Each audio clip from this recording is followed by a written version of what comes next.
Balai Pengembangan Media Radio Pendidikan dan Kebudayaan mempersembahkan English Audio Resources.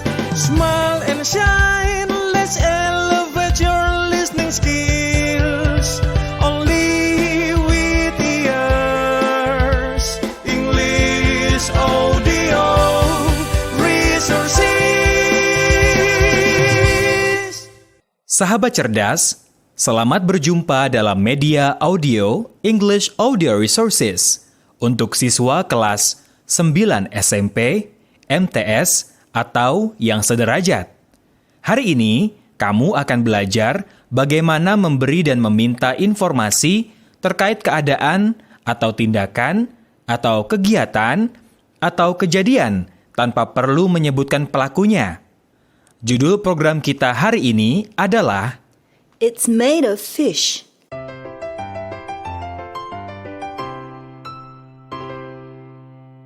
Sahabat cerdas, kamu akan menyimak percakapan antara Andri dan ibunya. Hari ini adalah hari Minggu, dan Andri ingin membantu ibunya memasak. Ibunya berencana memasak makanan tradisional Palembang, yaitu pempek.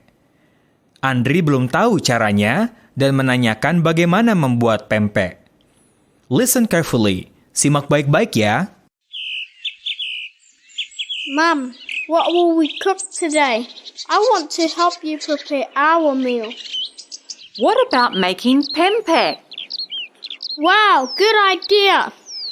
But I don't know how to make pempek. What is it made of? It is made of fish and tapioca flour. What do we do with the ingredients? Well, I think it's better if we make it right now. I still have some fish and tapioca.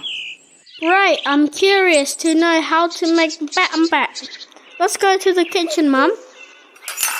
The ingredients are prepared. It's time to cook now.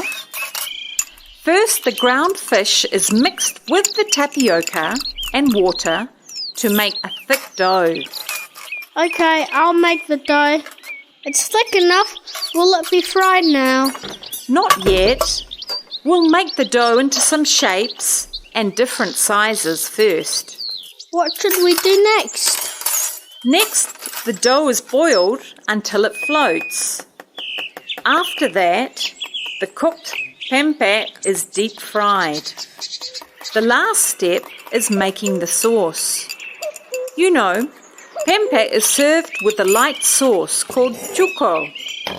It is made of water, palm sugar, chili, garlic, tamarind, and salt. I will help you make the sauce. Okay, Mum. The sauce smells good. I'm sure it will be delicious when it's done.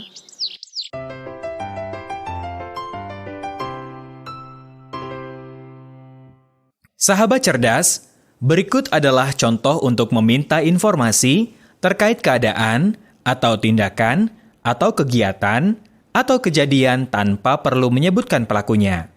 What is it made of? Seperti pada ungkapan, Wow, good idea. But I don't know how to make pempek. What is it made of?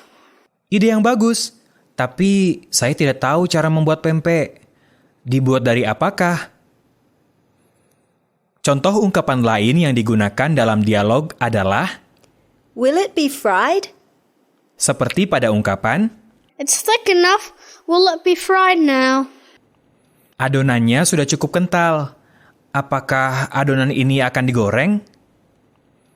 Sahabat cerdas, dalam dialog untuk merespon ucapan meminta informasi terkait keadaan atau tindakan atau kegiatan atau kejadian tanpa perlu menyebutkan pelakunya, diberikan informasi seperti yang diminta. Misalnya, dengan mengatakan, It's made of, atau Then the dough is boiled. Seperti pada ungkapan, It is made of fish and tapioca flour. pempek dibuat dari ikan dan tepung tapioka.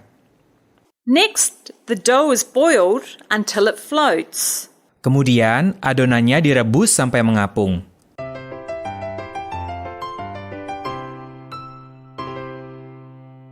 Sahabat cerdas, ada beberapa ungkapan yang bisa digunakan untuk meminta informasi terkait keadaan atau tindakan atau kegiatan atau kejadian tanpa perlu menyebutkan pelakunya. Misalnya, What is it made of? Is it fried? Are they boiled? dan untuk meresponnya, kita bisa menggunakan ungkapan untuk memberikan informasi. Misalnya, It is made of fish. It is fried. They are mixed. sahabat cerdas, itulah ungkapan-ungkapan yang digunakan untuk memberi dan meminta informasi terkait keadaan atau tindakan atau kegiatan atau kejadian tanpa perlu menyebutkan pelakunya. Setelah ini, kamu akan mendengarkan dan menjawab soal-soal pada Task 1 dan Task 2. Guru akan memperdengarkan audionya. Siapkan alat tulismu untuk menjawab soal-soal tersebut. Terima kasih. Kamu sudah menyimak English Audio Resources. dengan penuh perhatian. Gunakan terus English Audio Resources. teman sejati belajar bahasa Inggris di sekolah. Persembahan Balai Pengembangan Media Radio Pendidikan dan Kebudayaan, Kementerian Pendidikan dan Kebudayaan. English Audio Resources.